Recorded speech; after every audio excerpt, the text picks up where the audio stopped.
बिहार में चुनाव परिणाम आने के बाद जिस तरीके से राजनीतिक सरगर्मी बढ़ी है और उसमें यह देखा जा रहा है जिस तरीके से महागठबंधन की बुरी हार हुई है, उसके बाद हर शख्स ये सवाल कर रहा है कि आखिर चूक कहाँ से हुई है। इस वक्त हमारे साथ है पूर्णिया के सांसद पप्पू यादव, जो इस पूरे चुनाव में कांग्रेस की तरफ से काफ़ी एक्टिव नज़र आ रहे थे और इनके कई दावे भी जो हैं सोशल मीडिया पे काफ़ी वायरल हो रहे हैं। पप्पू जी, आपने बड़े बड़े दावे किए थे इस बार की महागठबंधन में कि सरकार बनेगी, कांग्रेस की स्थिति काफ़ी अच्छी होगी, लेकिन आखिर चूक कहाँ हुई? कहाँ दिक्कत है? आप हमको बताइए, कहाँ प्रॉब्लम? 6 सीट आई है कांग्रेस को। भैया, इसके पहले 2010 में जब गुड गवर्नेंस था तो इन लोगों को 206 आया, और लोजपा लालू जी लड़े तो लोजपा को 4 आया, और हम अकेले लड़े तो हमको 4 आया। ठीक है। जब आप पहले से गठबंधन धर्म की लड़ाई हो रही थी और कांग्रेस को 61 सीट जिन परिस्थितियों में लेना पड़ा, उसमें आप 11 सीट पर फ्रेंडली कर दिए तो 11 तो गया। तो लड़े कितने पर? 53 पे। तो 53 में 18 और 19 वो सीट मिली 20, जिस सीट पर कभी आरजेडी लड़ा नहीं। तो हम 36 और 35 सीटों पर लड़े। 36-35 सीटों पर कैंपेन। आप देखिए, हमसे जो गलती हुई उसके लिए हम क्षमा मांगते हैं। कांग्रेस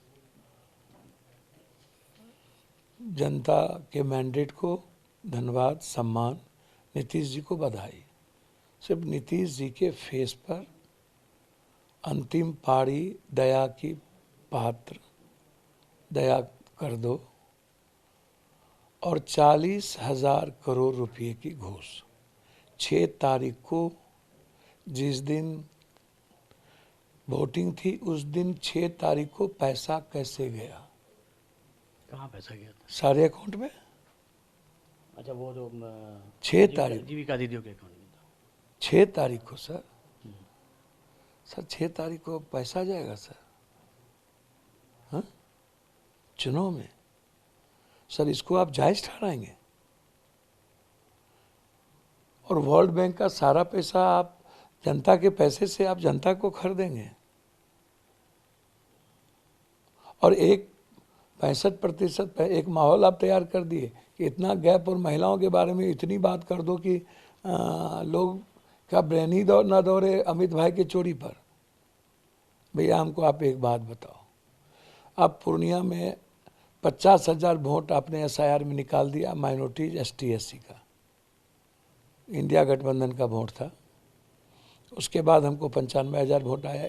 सर सारे इंडिया गठबंधन के उम्मीदवार को 1,27,000, 1,35,000, 1,37,000 सर, और एक ही कैटेगरी में 1,22,480 वोट मिले सम्राट जी को, और 1,22,408 वोट मिले विजय सिन्हा जी को। सर क्या है ये इत्तेफाक? किसी इत्तेफाक नहीं तो और क्या मानेंगे? सर सुनिए ना, और जो MP का चुनाव में अगले बार जब हम हारे थे तो 3.5 लाख, 3 लाख, 3.5 लाख वोट से पूरे देश में चुनाव जीता गया था। इसके पहले, इस MP के चुनाव के पहले। और इस बार मिनिमम 19,000, 10 सीट छोड़ दीजिए तो, और मैक्सिमम 32,000, 40,000, 45,000 से चुनाव ये जीते हैं। एक आध 2-3 सीट 72,000 को छोड़ दीजिए तो। ठीक है, आप इक्वल देखिए। दूसरी चीज, जब ये खुद कह रहे हैं 140-50 हम आएंगे, ये 202 आ गए, खुद कह रहे हैं। तीसरी चीज, कैलकुलेटिव देखिए कि इसको कितना जाना है। बीजेपी ने यह तय कर लिया था कि हमको 102, 103, 104 जाना है। लोजपा को वो टिकट दिया गया था जो हारना चाहिए। ठीक है, आप समझिए मेरी बात को। और उसके बाद हम जहां पर अगले बार MLA के चुनाव में 65,000 वोट लाए, इस बार हमको 95,000 आया, और बीजेपी के कैंडिडेट को 1,27,000, 1,32,000 आ गया। तो SIR में वोट कटी मेरी, और हम 95 चले गए। तो जब हम बीजेपी के वोटर ने हमको वोट दिया, 95 चले गए, तो फिर बीजेपी के कैंडिडेट को कौन सा वोट मिला कि 1,37,000 से 1,27,000 चले गए।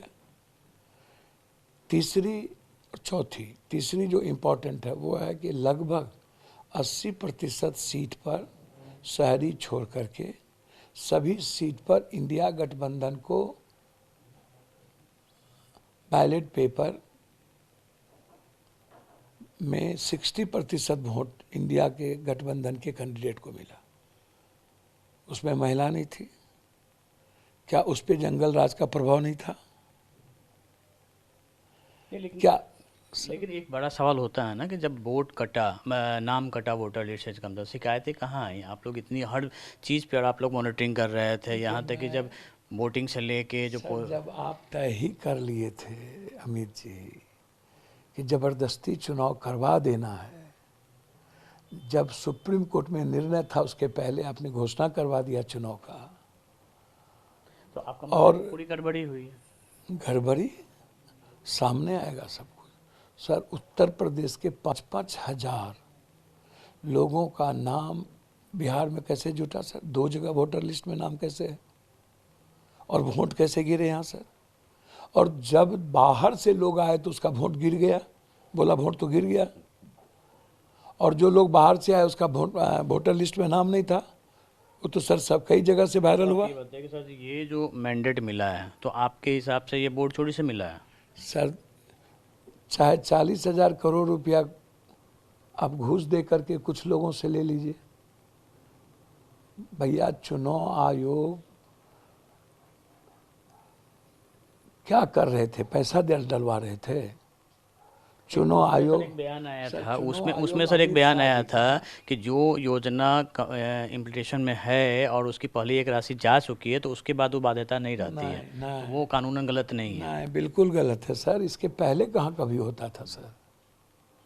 पहली बार क्यों हुआ? और चुनाव आयोग पैर छू रहे हैं अमित शाह जी का, देखें आप।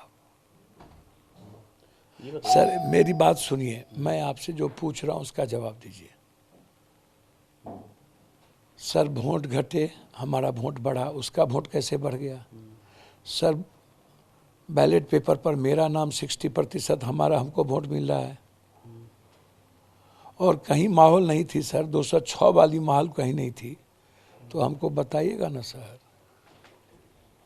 मैं जानना चाहता हूँ आपसे, कौन सा ऐसा माहौल था सिवाय नीतीश कुमार जी के, और सिवाय नीतीश कुमार जी के इस योजना के, तो सर 135 हो जाता, 130 हो जाता, एनडीए गठबंधन की सरकार बन जाती, मैं ऐसा मान लूंगा, वो नीतीश कुमार के कारण। अच्छा, वो ठीक है, वो उसका जब एविडेंस आएगा तब बात कर, उसके बाद एविडेंस बात। लेकिन ये बताइए कि अभी जो महागठबंधन में क्या आप मानते हैं कि सीटों के जो तालमेल में देरी हुई और अंडरस्टैंडिंग में कमी नजर आई, 11 सीट आप फ्रेंडली ले आए, तो इसमें किसका गलती रहा? आपके कांग्रेस की तरफ से रहा, आरजेडी की तरफ से रहा, किसके तरफ से रहा? कांग्रेस ने तो सेक्रीफाइस किया, कांग्रेस ने तो एक भी सीटों पर फ्रेंडली नहीं लड़ा सर। कांग्रेस अनुशासित और आइडियोलॉजिकल पार्टी है, हमारे सीटों पर फ्रेंडली फाइट हुई सर।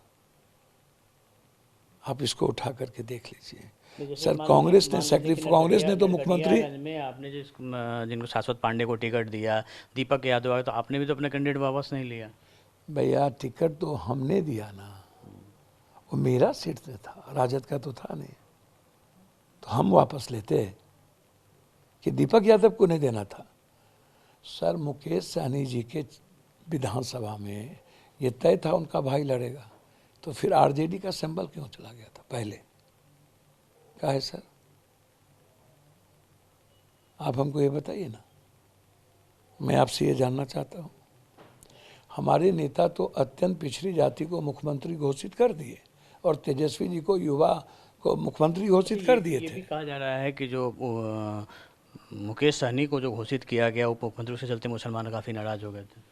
देखिए एक बात समझिए, ये सब अमित भाई का प्लांटेड पहले से तय था कि हमको वोट किस पर लेना है, एक महिलाओं के नाम पर, और ये बनाया गया सर। एक भी जगह ओबीसी जी एक भी जगह हिंदू कैंडिडेट को हराए, और जहाँ हिंदू कैंडिडेट दिया वहाँ पर 5,000 इनको वोट मिला। तो फोकस ही सीमांचल में रहता है कि नहीं सीमांचल सर, सीमांचल आप क्या बात करते हैं। एक आपका बयान जो न्यूज़ 24 पे ही आपने दिया था, काफ़ी वायरल हो रहा था, जलील मस्तान को लेके, सर मैं अभी भी कह रहा हूँ कि वो अगर जीत गया तो हम राजनीति छोड़ देंगे। नहीं, हाँ मैंने ये नहीं कहा मैं इस्तीफा दे दूंगा। मैं आज भी आपसे कह रहा हूँ कि जो राहुल गांधी जी का बयान रैली थी और जो कांग्रेस को लेकर के मुसलमानों का और दलितों का, अत्यंत पिछड़े जातियों का जो रुझान था, उसमें मैंने कहा कि सवाल ही नहीं उठता है, हर कीमत पर कांग्रेस जीतेगी, अमोर में कोई और नहीं जीतेगा, और जीतेगा तो मैं इस्तीफा दे दूंगा। राजनीति तो मैंने नहीं कहा था, वो प्रशांत जी ने कहा था कि 25 से ज़्यादा आएगा तो मैं राजनीति नहीं करूंगा, 124 से कम आएगा। देखिए, एक अपने वोटर्स को ताकत देने के लिए कुछ लोग बात करते हैं, मैं उस संदर्भ में बातचीत की, लेकिन मेरा सवाल सीधा है कि जितने सीट बलरामपुर की सीट 302 वोट से जीता, 25,000 वोट इन्होंने प्राणपुर में काटा। सर समझिए, ललित यादव के यहाँ 18,000 ये वोट काटा, फराज के यहाँ ये सर ओवैसी तो बोल रहे थे कि हमको महागठबंधन में शामिल कर लीजिए, ढोल नगाड़ा लेके गए तेजस्वी यादव के पास कि शामिल कर लीजिए। नाटक करने के महागठबंधन वो तो में बराबर ऑफर दे रहे थे कि हमको इंडिया गठबंधन में इसके शामिल कर पहले लीजिए। कहीं पर गठबंधन में गए थे, वो किसी के साथ लड़े इसके पहले? आप हमको बताइए ना। पूरे भारत इग्नोर तो महागठबंधन ने उनको किया था ना, वो तो ऑफर लेके गए ही थे। पूरे देश में किसी स्टेट में ओबीसी साहब लड़े किसी गठबंधन में?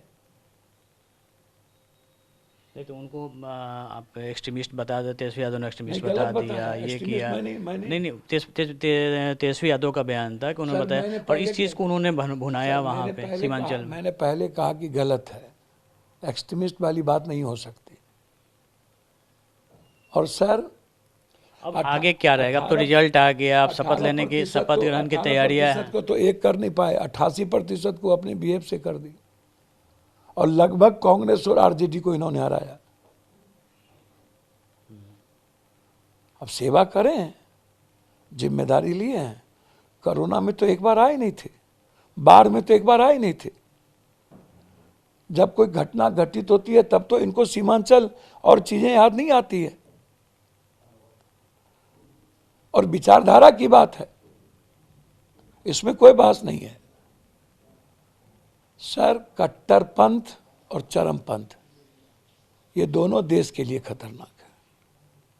कांग्रेस की आइडियोलॉजी कट्टरपंथ के खिलाफ भी है और चरमपंथ के खिलाफ भी है, ये मैं आपको बता दूं। एक चीज और पार्टी खत्म हो जाओ, सुनिए। एक पार्टी के अंदर भी आपका चल रहा था, जिस तरीके से राजेश राम को लाया गया, कहीं ना कहीं पार्टी के अंदर भी दो धुरी काम कर रहे थे आपके, तो भीतरघात भी हुआ है यहाँ। देखिए, भीतरघात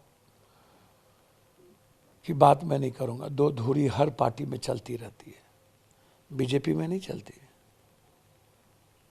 जदयू में दो धुरी नहीं थी, आरसीपी सिंह का अलग, ललनाव का अलग, संजय जी का अलग। क्या होता है सर, हम इस सब चीज़ को नहीं मानते, आप इसको समझ लीजिए। अब आगे क्या रणनीति रहेगी? भैया बहुत क्लियर है, हम संघर्ष करेंगे, ना हम बैकवर्ड फॉरवर्ड करेंगे, ना हिंदू मुसलमान करेंगे। जिस विचारधारा के साथ कांग्रेस संघर्ष कर रही है उसको लेकर के आगे बढ़ेंगे।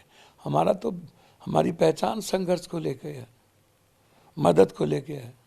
अब करें ना मदद, जो लोग वोट लिए हैं करें मदद, और जनता उनसे मदद लें।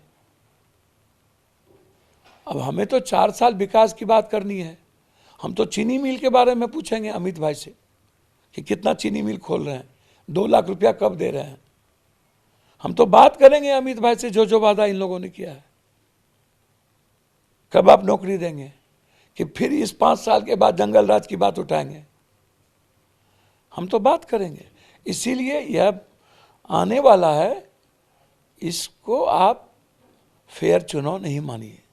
ये चुनाव बिल्कुल